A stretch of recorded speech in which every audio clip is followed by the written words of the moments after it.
La policía local está utilizando nuevas tecnologías para prevenir el robo de cobre. Hoy se han instalado equipos de protección y alarma en conducciones de la estación de bombeo del Saler. Se trata de un programa europeo en el que participa la Policía Local de Valencia junto a policías de otros países como la Gendarmería francesa. La iniciativa consiste en monitorizar todo el cableado eléctrico que hace funcionar esas instalaciones para detectar al instante un corte del suministro eléctrico causado por un robo. Se ha escogido el Saler por ser una zona poco habitada. José Luis Diego es el responsable del programa europeu en la Policía Local. Hem fet un anàlisi de riscos en el sentit de veure quines infraestructures són crítiques i, sobretot, també quines infraestructures són més vulnerables.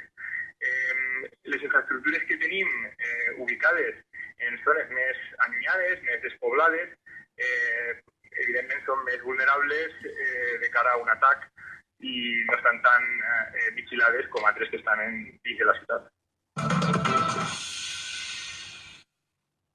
Proa Ocasión, tu concesionario low cost, ya está en Valencia.